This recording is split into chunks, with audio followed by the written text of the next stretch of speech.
चलो देखो, आज हम लोग क्लास 12 का राजनीतिक विज्ञान का ऑब्जेक्टिव क्वेश्चन देखेंगे, ठीक है, जो एग्जाम के लिए बहुत ही महत्वपूर्ण है। सभी लोग बढ़िया से समझिएगा, एक एक क्वेश्चन बहुत महत्वपूर्ण है। पहला क्वेश्चन है संविधान के किस अनुच्छेद में पंचायती राज का उल्लेख किया गया है। यानी संविधान में कौन सा अनुच्छेद है जिसमें पंचायती राज के बारे में उल्लेख है, पंचायती राज के विशेषकर गठन का उल्लेख है। किसका? गठन का उल्लेख है। तो अनुच्छेद 40 में पंचायती राज के गठन का उल्लेख है। और ये जो है पंचायती राज को संवैधानिक जो दर्जा दिया गया था, संवैधानिक दर्जा इससे प्राप्त हुआ था 73वां संविधान संशोधन। जितना पॉइंट बता रहे हैं, लिख रहे हैं, अच्छा से समझना है। 73वां संविधान संशोधन 1992 में। कब इसको संवैधानिक दर्जा मिला? ये भी क्वेश्चन आता है कि पंचायती राज को संवैधानिक दर्जा कब मिला। इससे पहले ये जो 73वां संविधान संशोधन हुआ था 1992 में, इससे पहले पंचायती राज को कानूनी अधिकार दर्जा नहीं था, यानी संविधान में इसको स्थान नहीं मिला था। तो 1992 में जब 73वां संविधान संशोधन हुआ था, उसी समय पंचायती राज को क्या किया गया था? संवैधानिक दर्जा दिया गया और अनुच्छेद 40 में इसके गठन का पूरा ब्यौरा दिया गया, ठीक है। तो पंचायती राज के गठन का जो उल्लेख है वह संविधान के किस अनुच्छेद में है? 40 में है। किस में है? 40 में है। कौन से संविधान संशोधन के द्वारा इसे संवैधानिक दर्जा दिया गया था? 73वां। किस वर्ष हुआ था? 1992 में। इस सारा बात याद रखना है। और गांधी जी पंचायती राज के बहुत बड़े ये मतलब महत्व देते थे पंचायती राज को, क्योंकि ये जो है पंचायती राज जो है सत्ता का विकेंद्रीकृत करता है। क्या करता है? विकेंद्रीकृत, मतलब सत्ता एक ही जगह केंद्रित न रहे। जैसे मान लो एक देश है, ठीक है, तो ये सेंट्रलाइज पावर को ये नकारते थे, ठीक है, इसलिए सत्ता का विकेंद्रीकरण इसको बोलते हैं। क्या बोलते हैं? विकेंद्रीकरण। यानी ये सभी जगह रहेगा, एक ही जगह से पूरा देश कंट्रोल या चलेगा नहीं। इसलिए मुखिया को पावर दिया गया ग्राम पंचायत चलाने के लिए, है ना, विधायक को दिया गया, जिला परिषद को दिया गया, पंचायत समिति को दिया गया। तो ये सत्ता का क्या कहलाता है?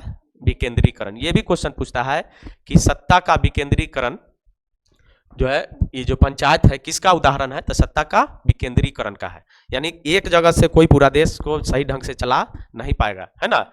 इसलिए ये जो है पंचायती राज जो आया, ये सत्ता के विकेंद्रीकरण में किस अनुच्छेद में है? किस अनुच्छेद में है? 40। कैमा संविधान संशोधन में इसे संवैधानिक दर्जा मिला? कब हुआ? 92 में। अगला क्वेश्चन, बिहार में लोकसभा की कुल कितनी सीट है? कितना है? 40 है। बिहार में लोकसभा के कुल सीट कितना है? 40। और विधानसभा के 243। बहुमत के लिए कितना चाहिए था? सरकार बनाने के लिए इसमें से कितना चाहिए बहुमत के लिए?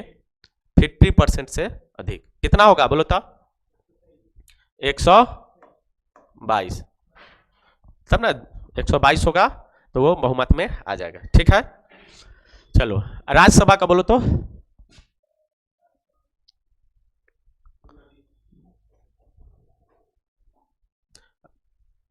नहीं पता। ये हो गया किसका? ये लोकसभा 16 है। राज्यसभा का कितना है? 16 सीट है। राज्यसभा का 16 सीट है। हाँ, राज्यसभा की सीट कम है ना, इससे आधा से थोड़ा सा आधा ही है। चलो अगला क्वेश्चन है, भारतीय संविधान के किस अनुच्छेद के अनुसार राष्ट्रपति शासन लगाया जाता है? पढ़ाए हैं। राष्ट्रपति शासन दो अनुच्छेद से लगता है।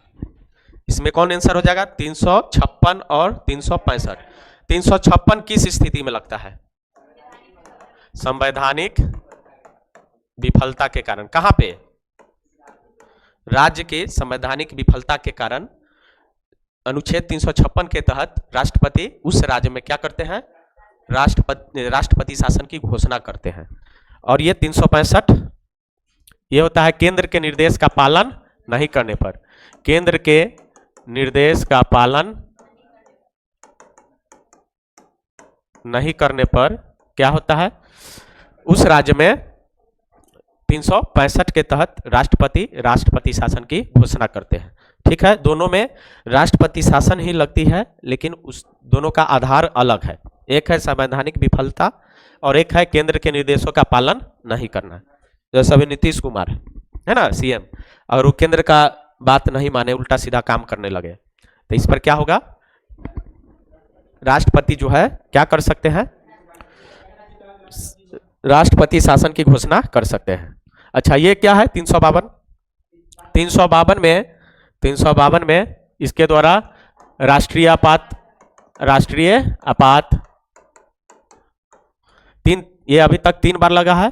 1962 में भारत चीन युद्ध के समय, 1971 में भारत पाकिस्तान युद्ध के समय, और 1975 में आंतरिक विद्रोह या अशांति के कारण। ठीक है, ये 3 बार लग चुका है। 356 क्या है, राष्ट्रपति शासन है, अभी बताए हैं। 360 क्या है, वित्तीय आपातकाल है। वित्तीय आपातकाल इसके द्वारा घोषणा की जाती है, जो अभी तक भारत में एक बार भी नहीं लागू हुई है। अगला क्वेश्चन है, संयुक्त राष्ट्र संघ की स्थापना कब हुई थी? संयुक्त राष्ट्र संघ जिसे यूएनओ बोलते हैं, इसकी स्थापना 1945 ईस्वी में हुई थी। ठीक है, ये पूरे अंतर्राष्ट्रीय संस्था है जिसमें बहुत सारे, लगभग जितने भी कंट्री है पूरे वर्ल्ड के इसके सदस्य है। ठीक है, तो इसकी स्थापना कब हुई थी? 1945 में। अगला, भारतीय संसद के उच्च सदन को क्या कहा जाता है? भारतीय संसद के उच्च सदन को क्या कहा जाता है? तो उसे क्या बोलते हैं? राज्यसभा। और लोकसभा को बोला जाता है निम्न सदन। और राज्य विधानमंडल में विधानसभा होता है निम्न सदन। इसे लोकप्रिय सदन भी बोला जाता है। क्या बोलते हैं? लोकप्रिय सदन भी इसको बोला जाता है, विधानसभा को। और विधान परिषद को, राज्य विधानमंडल का 2 होता है पार्ट। राज्य विधानमंडल में विधानसभा होता है और विधान परिषद होता है। तो विधान परिषद को बोलते हैं उच्च सदन। उच्च सदन ये बुजुर्गों का सदन कहलाता है। ठीक है, और ये लोकप्रिय सदन है। ठीक है, तो संसद के अंदर में 2 सदन, लोकसभा और राज्यसभा। राज्यसभा को उच्च सदन, लोकसभा को निम्न सदन। राज्य विधानमंडल में भी 2 सदन, विधानसभा और विधान परिषद। विधानसभा में को निम्न सदन बोलते हैं और लोकप्रिय सदन बोलते हैं। विधान परिषद को उच्च सदन और बुजुर्गों का सदन भी बोला जाता है। ठीक है, अगला क्वेश्चन, दोनों सदनों की संयुक्त बैठक की अध्यक्षता कौन करता है? दोनों सदन का मतलब लोकसभा और राज्यसभा। लोकसभा और राज्यसभा का जब बैठक आहूत की जाती है, यानी संयुक्त अधिवेशन बैठक बुलाई जाती है किसी विषय पर, तो उसकी अध्यक्षता जो है लोकसभा अध्यक्ष करते हैं। अगर लोकसभा अध्यक्ष नहीं है, अनुपस्थित है, तब उपाध्यक्ष करते हैं। कौन करते हैं? उपाध्यक्ष करते हैं। ठीक है, तो संसद के दोनों सदनों की जो बैठक होती है, संयुक्त बैठक होती है, तो उसका अध्यक्षता लोकसभा अध्यक्ष करते हैं। अगर लोकसभा अध्यक्ष नहीं है, बीमार है या छुट्टी पर है, तब उसकी अध्यक्षता लोकसभा के उपाध्यक्ष करते हैं। ठीक है, कौन करते हैं? लोकसभा के उपाध्यक्ष। अगला, संपत्ति का अधिकार है, कल बताए थे। संपत्ति का अधिकार कानूनी अधिकार है। क्या है? कानूनी अधिकार है, या इसे विधिक अधिकार भी कहा जाता है। विधिक अधिकार, कहीं कानूनी अधिकार लिखा होगा, कहीं विधिक अधिकार लिखा होगा। ठीक है, इसको जो है कानूनी अधिकार क्यों रखा गया, मौलिक अधिकार से क्यों हटाया गया, कल बताए थे सभी लोगों को। तो संपत्ति का अधिकार क्या है? कानूनी अधिकार है। इसको कब अथी किया गया था? 24 में संविधान संशोधन 1978 में इसको मौलिक अधिकार से हटा करके कानूनी अधिकार में ला दिया गया था। ठीक है, याद रहेगा। अगला क्वेश्चन, मौलिक अधिकारों का संरक्षक होता है। अगर आपका जो मौलिक अधिकार है उस पर कोई आंच आता है, ठीक है, उसका हनन होता है, उसका मतलब दबाया जाता है, तो आप कहाँ जाइएगा उसके संरक्षण के लिए? राष्ट्रपति के पास, प्रधानमंत्री के पास, महान्यायवादी के पास, सर्वोच्च न्यायालय के पास। आप कहाँ अपील करेंगे? हम लोग सर्वोच्च न्यायालय, यानी कोर्ट का रुख करेंगे, वो भी सर्वोच्च न्यायालय। अंतिम कहाँ पर हमको न्याय मिलेगा? सर्वोच्च न्यायालय यानी सुप्रीम कोर्ट में ही हमको जाना पड़ेगा जब हमारा मौलिक अधिकार का हनन होगा। उसकी सुरक्षा के लिए, संरक्षणा के लिए कहाँ जाना पड़ेगा? सर्वोच्च न्यायालय। या टाइपिंग मिस्टेक, कहाँ? सर्वोच्च न्यायालय। निम्न में से कौन राज्य के नीति निदेशक सिद्धांतों का उद्देश्य है? नीति निदेशक सिद्धांत का उद्देश्य क्या है? राजनैतिक लोकतंत्र स्थापित करना, सामाजिक लोकतंत्र स्थापित करना, आर्थिक लोकतंत्र स्थापित करना, सामाजिक तथा आर्थिक लोकतंत्र स्थापित करना। तो राज्य का जो नीति निदेशक सिद्धांत होता है, राज्य मतलब किसी देश का जो संप्रभु है, तो वो जो है ये दोनों ही उसका उद्देश्य होता है कि राज्य में सामाजिक और आर्थिक लोकतंत्र स्थापित करना, यानी सामाजिक तौर पर भी भेदभाव नहीं हो और आर्थिक तौर पर भी भेदभाव नहीं हो, सभी में समानता रहे, सामाजिक समानता रहे और सभी को रोजी रोजगार और नौकरी पेशा करने का समान अधिकार अवसर मिले, ताकि क्या हो? आर्थिक लोकतंत्र और सामाजिक लोकतंत्र बहाल हो सके राज्य में। ठीक है, चलिए अगला क्वेश्चन। संवैधानिक उपचारों का अधिकार संबंधित है, यानी कौन से अनुच्छेद के तहत इसे रखा गया है? तो अनुच्छेद 32 को कहा जाता है कौन चीज? संवैधानिक उपचारों का अधिकार। इस अनुच्छेद को डॉक्टर भीमराव अंबेडकर इसको संविधान की आत्मा बोले थे। क्या बोले थे? संविधान की आत्मा। क्वेश्चन पूछेगा कि डॉक्टर भीमराव अंबेडकर संविधान की आत्मा किस अनुच्छेद को मानते हैं या बोले थे? तो कौन हो जाएगा? अनुच्छेद 32। इसे संवैधानिक उपचारों का अधिकार कहा जाता है और डॉक्टर भीमराव अंबेडकर जो हमारे संविधान निर्माता है, उन्होंने संविधान की आत्मा को क्या बोले थे? दर्जा दिए थे इस अनुच्छेद को। याद रहेगा ना? चलो अगला। किस संविधान संशोधन द्वारा, क्वेश्चन आ गया अभी बताए हैं सो, किस संविधान संशोधन द्वारा संपत्ति के अधिकार को मौलिक अधिकार से हटाकर विधिक अधिकार कर दिया गया? तो अभी बताए हैं 44वां संविधान संशोधन 1978 के द्वारा।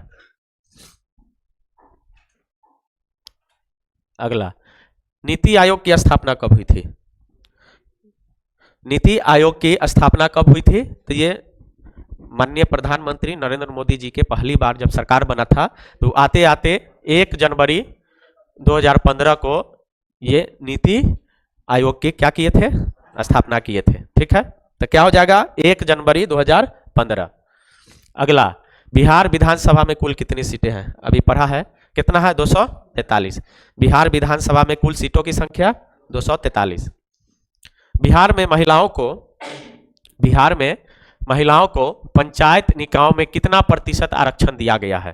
पंचायती राज में चुनाव लड़ने के लिए सभी महिलाओं को, जो बिहार की महिला है, उसे कितना प्रतिशत दिया गया है आरक्षण? 50%। कितना? 50% दिया गया है। वो भी नीतीश कुमार के प्रथम कार्यकाल आते ही, है ना, प्रथम कार्यकाल में ही उन्होंने पहले वर्ष में बिहार की महिलाओं को कितना प्रतिशत आरक्षण दिए थे? 50% पंचायत में। अभी जो है प्राथमिक शिक्षा में, है ना, प्राइमरी एजुकेशन में जो टीचर बनते हैं उसमें भी उसको क्या कर दिए हैं? 50% का आरक्षण दे दिए हैं, है ना। प्राइमरी एजुकेशन में जो प्राइमरी स्कूल के टीचर बनते हैं उनमें महिलाओं को कितना आरक्षण दे दिए हैं? 50%। पहले कम था। चलो अगला क्वेश्चन है, भारतीय संविधान की आत्मा किस अनुच्छेद को बोला जाता है? अभी बोले हैं, और ये बात कौन बोले हैं? भीमराव अंबेडकर बोले हैं कि अनुच्छेद 32 जो है भारतीय संविधान की क्या है? आत्मा है। अगला है, राज्य विधानमंडल का उच्च सदन किसे कहा जाता है? राज्य विधानमंडल का उच्च सदन अभी बताए हैं किसे कहा जाता है? तो है विधान परिषद। विधान परिषद को इसे बोलते हैं निम्न सदन। ये संसद का, ये निम्न सदन है, संसद का उच्च सदन है, और राज्य विधानमंडल का निम्न सदन है, राज्य विधानमंडल का उच्च सदन है। ठीक है, अगला क्वेश्चन, संविधान के किस अनुच्छेद के तहत भारत के महान्यायवादी की नियुक्ति की जाती है, यानी राष्ट्रपति के द्वारा नियुक्त किया जाता है? तो वो है अनुच्छेद 76 है। संविधान के अनुच्छेद 76 के तहत राष्ट्रपति जो है भारत के महान्यायवादी अटॉर्नी जनरल ऑफ इंडिया की नियुक्ति करते हैं। कौन से अनुच्छेद के तहत? अनुच्छेद 76 के तहत। अभी कौन है? के वेणुगोपाल थे, रुसाद हटे हैं या नहीं अभी, के वेणुगोपाल। ठीक है, चलो अगला क्वेश्चन है, राज्यसभा का सभापति कौन होता है? राज्यसभा का सभापति या इसे पदेन सभापति भी बोलते हैं, क्या बोलते हैं? पदेन सभापति। ठीक है, ये कौन होते हैं? तो होते हैं उपराष्ट्रपति। राज्यसभा का सभापति या पदेन सभापति कौन होते हैं? उपराष्ट्रपति होते हैं। कौन होते हैं? उपराष्ट्रपति। ठीक, अगला क्वेश्चन है, अंतर्राष्ट्रीय न्यायालय का मुख्यालय कहाँ स्थित है? अंतर्राष्ट्रीय मुख्यालय का यानी इंटरनेशनल कोर्ट का जो हेडक्वार्टर है वो कहाँ है? द हेग में है। कहाँ है? द हेग में है। द हेग में इंटरनेशनल कोर्ट का क्या है? हेडक्वार्टर है। और ये दुनिया भर के जितने भी कोर्ट है, सुप्रीम कोर्ट है, देश का जो शीर्ष, किसी भी देश का जो शीर्ष कोर्ट है उसका भी ये क्या है? कोर्ट है। इस कोर्ट में, इस न्यायालय में अंतर्राष्ट्रीय मामलों पर क्या किया जाता है? सुनवाई किया जाता है, विचार विमर्श किया जाता है, फैसला सुनाया जाता है। ठीक है, अगला क्वेश्चन, पहली पंचवर्षीय योजना की शुरुआत कब की गई थी? कब की गई थी? 51 में। कब की गई थी? 51 में। 1951 में तत्कालीन प्रधानमंत्री, भारत के प्रथम और तत्कालीन प्रधानमंत्री पंडित जवाहरलाल नेहरू ने पंचवर्षीय योजना की अवधारणा को पेश किए थे और इसे लागू भी किए थे, और ये अभी तक चल रही थी, है ना।